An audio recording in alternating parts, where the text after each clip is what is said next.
Alright, sound effects group, you guys will be opening up iMovie and starting a new project. So the first thing you do when you're in iMovie is go to File and click New Project. I would like you to title your project the name of your layer of the atmosphere, so Exosphere, for example. Click Create, and you are ready to start plopping in some photos. So, first thing, your Dropbox team is still in the process of getting all the photos downloaded on the account. But what you can do is get started on looking at different sound effects and applying different sound effects to your project.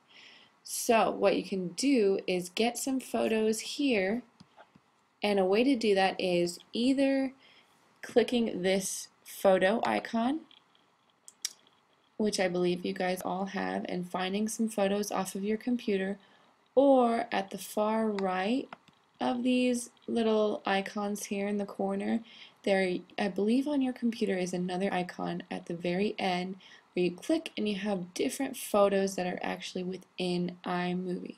So however you find different photos, just to use to practice dragging in here is okay. Until we get all of your photos downloaded onto the computer, that's what you're going to have to do. So just find some photos, drag them on in there. I've got some artwork here on my computer. I'm going to use those as examples and plop them in here.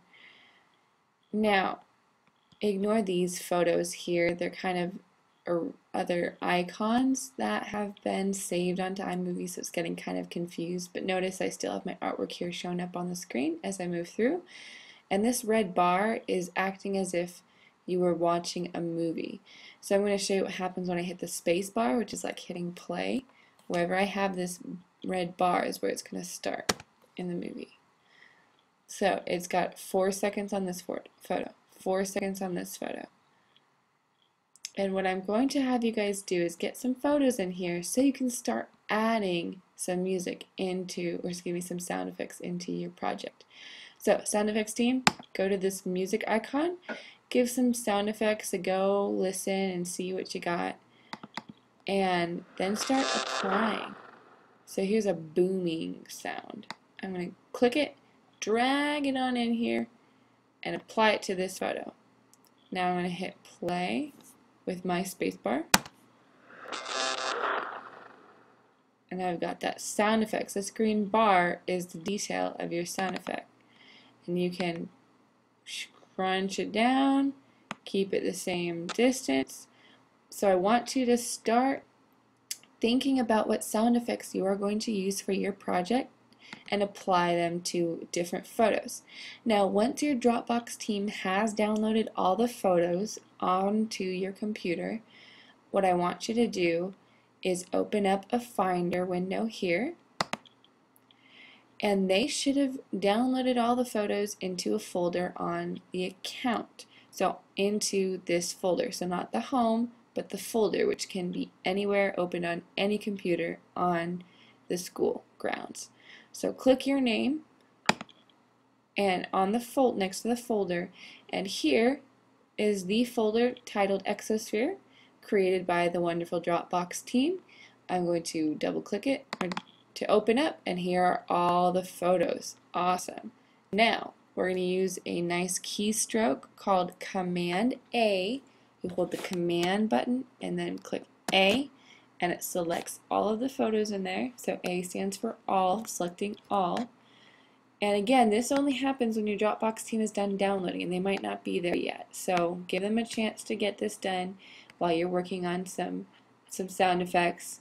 But once it's done, communicate with your group. Once it's done, I want you to actually pull in the photos and apply them to your project.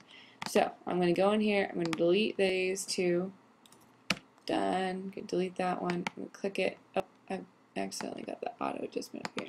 Click it, delete it, click it, delete it. I'm ready to drag in some new photos. So I'm going to go back here. They're all selected by Command A. I'm going to click a photo, hold it down with my clicker, drag it on in here. See the little plus sign that popped up on my cursor? And I'm going to drop it in.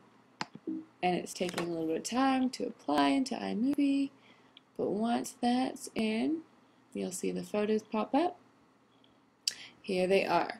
So, right here, as you can see, it's zooming into a photo, then the next photo, and your Dropbox team is going to be working on getting these photos nice and clean cut, organized, and ordered correctly. Your job, however, is just to find the photo, I'm going to hit the space bar to stop the movie, is just to find the photos that need a sound effect. So say I wanted a sound effect here at the end, or here as some pieces are splattering. And again, don't just judge these thumbnails. Sometimes these thumbnails are deceiving and they're just what the computer remembers last. So I want a sound effect for this part right here. Let's say alien impact. And that's kind of an interesting sound. So I'm going to drag that here, apply it to this photo, and I'm going to hit play to give it a test. And it's got the sound effect there. Okay. Now, if you have extra time and you notice that there are 4 seconds on each photo, what you can do is click this. I'm going to stop the movie, and click once you have any of these photos selected. Notice a little clock here at the bottom corner. You can click that and get rid of the duration and just give it 1 second and see what happens there. Slips. Even 1 second is a lot of time. So I'm just going to let you focus more on the sound effects and not so much the photos, because that's what your Dropbox team is working on, is organizing all the photos, getting them set, and getting rid of the time and all the transitions on the photos. You worry about the sound effects and get them applied to the photos you want to apply those sound effects to. Alright, get to it.